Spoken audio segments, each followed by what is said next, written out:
ada dengan dia 3 hari di bulan Oktober tersebut, daripada 10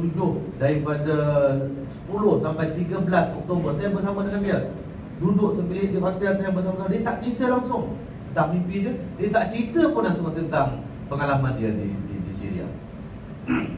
Tak cerita.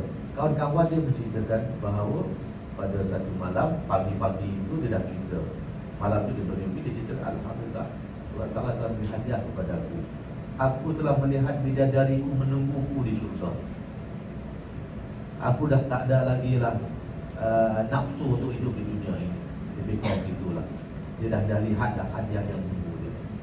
Waktu itu berlaku pergolakan dalam diri dia, sebab saya tahu dia mencatat dalam catatan dia bahawa antara mati syahid di medan perang dengan medan syahid di medan dakwah bergolak.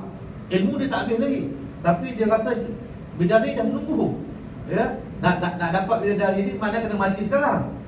Ya, saudara baca sejarah Islam, waktu perang dalam zaman Umar, ada seorang sahabat, dia bermimpi bertemu dengan bidadarinya, tapi bila beritahu 3 hari lagi. Ya, dalam masa 3 hari itu dia perang, cari pasal nak mati. Hari pertama tak mati, hari kedua tak mati, hari ketiga dia kata 3 hari lagi. Ini last day. Dia perang sungguh-sungguh dengan begitu semangat, menimbulkan satu semangat yang luar biasa di kalangan tentera Islam untuk melawan tentera Rom. Kali ini mati syahid tepat sebenarnya yang dijanjikan, 3 hari lagi dikutip dan dia pun mati syahid. Dan diceritakan tentang cerita tersebut apabila diceritakan tentang sahabat ini mati syahid kerana bermimpi bertemu bidadarinya.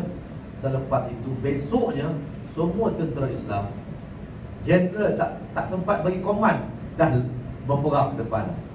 Baru dia kata penanya siap sedia, baru kata si tak habis, ya habis, dah lari ke depan dah. Semua dah mati syahid. Itu kesan daripada ni. Jadi akhirnya Ammar memutuskan untuk syahid di medan dakwah dan tertunai. Keputusan tunaikan itu yang sebab teman-teman dia buat lawak syahid tertangguh. Mana tak mati syahid, rupanya dia mati syahid di medan dakwah. Inilah gambaran Ammar. Mengapa Ammar dimuliakan? Kerana itu. Kerana apa? Kerana nilai-nilai keikhlasan dia.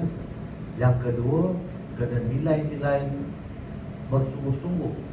Ya, dia berjihad dalam semua bidang yang dilakukan. Jihad itu bermakna bersungguh-sungguh. Daripada akar kata jahadah, bersungguh-sungguh. Maka dia bersungguh-sungguh. Ya. Kemudian yang ketiga, dia suka menolong orang.